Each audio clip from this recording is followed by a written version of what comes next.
I'm sorry. Gayunman, ipinapatawag ng MTRCB ang producers ng Willing Willie sa Lunes para magpaliwanag sa nangyari. Hindi sila pwedeng mas-subject sa physical o kaya emotional abuse o kaya sa psychological abuse. Ngayon, sa kaso na ito, maaaring merong mga lalabag dito. Pagkatapos ng investigasyon, magdedesisyon ng MTRCB kung dapat bang parusahan ang programa. Trish Roque, News 5. Nagsalita na rin po ang big boss ng TV5 na si Manny V. Pangilinan tungkol sa pagsayaw ng batang si Janjan sa show na Willing Willie.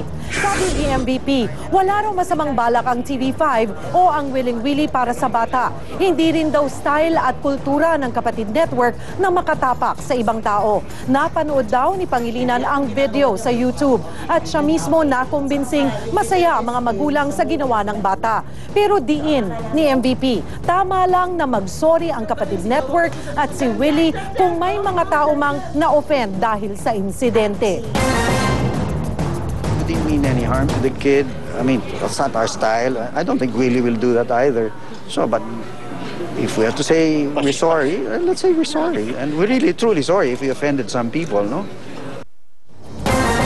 Pinag-aaralan naman ngayon ni Justice Secretary Leila De Lima kung posibleng ang buksan muli ang investigasyon sa Dacer Corbito double murder case. Maski Palacio approve sa planong ito. Ina Zara, ikwento mo. Hindi nag-report sa Senado ngayong araw si Senator Panfilo Lacson pero business as usual na sa opisina niya, isang araw matapos siyang lumutang sa media. Pero kung lisot na sa ngayon sa Dacer Corbito double murder case si Lacson, niluluto naman ng Justice Department ang panibagong plano para muling buksan ang investigasyon sa kaso. Because of the denial of Senator Lacson, kung sino talaga ang brain, siya ba talaga o iba? O meron pa bang iba? Dalawa ang pinagpipiliang paraan ni Secretary De Lima, iakyat ang kaso sa Korte Suprema o kaya'y magkaroon ng sariling reinvestigation ng DOJ. Kahit Malacanang, boto rin na buksan muli ang kaso. Now that wala na sa poder ang mga Arroyo, he can expect a level field in terms of administration of justice, and we can guarantee Senator Lacson that there will be a fair hearing on his case. Sakaling matuloy ito, muling iimbitahan sina dating police officer Cesar Mancao at Michael Ray Aquino na parehong nagsilbing intelligence officer noong panunungkulan ni Lacson sa PNP. Gusto rin ni De Limang usisain kung sino ba talaga ang backer ni Ping sa loob ng higit isang taong pagtatago ng senador. Sino ang mga nag-issue sa kanya ng mga papeles, kung meron man siyang mga papeles, when he was still strictly a fugitive from justice. Kahapon naghimutok na si Lacson. Pakiramdam daw niya kasi kung anong ginawa noon ng administrasyong Arroyo ay siya rin ginagawa ngayon ng administrasyon ni Pinoy. There were frequent moments that I felt the persecution had never stopped even after a new administration took over the reins of power. Pero hirit ni Justice Secretary Leila De Lima sa senador, trabaho lang, walang personalan. Ina Zara, News 5.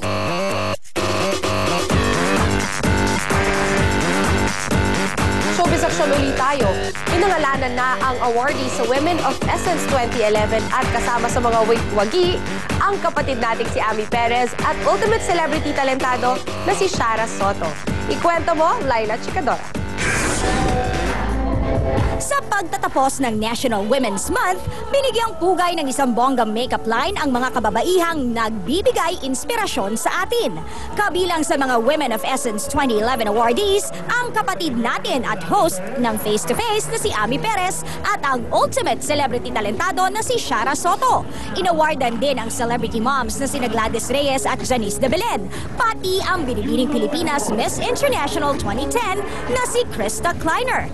Doon, napag-usapan ang pagbabaklas ng MMDA sa mga gigantic billboard sa EDSA, SLEX at NLEX. Ano nga ba ang say ng mga artista na madalas laman ng billboards tungkol dito? If it's of safety concern, na magbe-benefit din naman syempre yung mga citizen.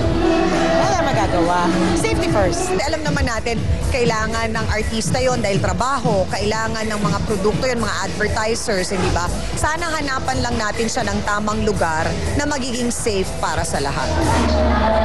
Si Shara Soto O'Connor naman, hindi lahat pinapatanggal. Yung mga parang Jesus alone saves yan, huwag yung alisin yan. Yung mga nakakatulong na parang don't text and drive, yung mga ganyan.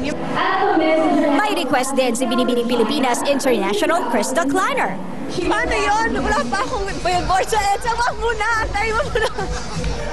Antayin mo muna makaroon ako ng billboard. Ano ba kayo? Malapit na. Pero sa seryosohang sagot, mala beauty queen ang chika niya.